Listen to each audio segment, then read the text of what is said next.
and go to different educational seminars, those are the people that know that there's a lot to be learned, right? It's also said you can tell how successful someone is going to be by looking at their library.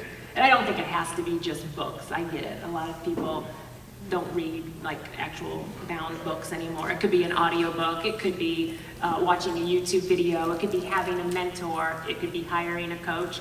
It could be, like I said, being involved in an industry function. It could be a lot of things, but successful people know that they need to keep learning and keep developing. So when it comes down to really, talking about the traits of successful people and especially in sales, the nice thing about all four of these traits really is they're all things that you can work on, all things that you can improve.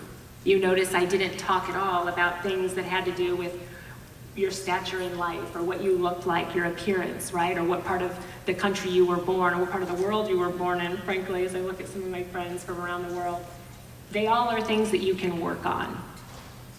Remember we talked about you can focus on your strengths, like successful salespeople do. You can do a lot of things a little bit better. You can remember all the time that everything is connected and make wise decisions. And you can continue to develop and learn every day. Now, one of my favorite quotes, we already touched on the first one that I opened with, so I used that one up. So I'll end on this particular quote, which is a little bit different. The difference between ordinary and extraordinary is just a little extra. So I would encourage you guys to go out and find ways to be extraordinary in your sales career. Now, if I can help, I've mentioned a couple times that I coach people individually. I also go and speak to team organizations, to sales teams, both in finance and in real estate.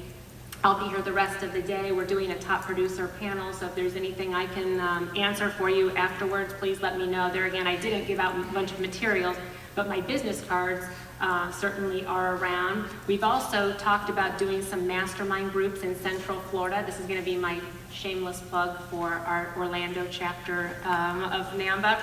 So Tony said it a couple times, but I want to make sure it was very clear. If you're not already a member, it's only $35 a year. And we're putting on some great events in 2019 where you have our Leadership Academy coming up. But we also need to just grow this Orlando chapter because the sky's the limit. We can help and do things with the chapter, whatever we want. So we want to make sure we get a really strong board. We still have some director leadership positions available. So as I look out into the audience, I see some people that I'd love to have on our board. But then also, like I said, depending on your time availability, we'd love to have you as a chapter member as well. So if you're interested, you can either see Delilah, I see her running around, or you can come and talk to me as well, and we'd be honored to have you. So thank you.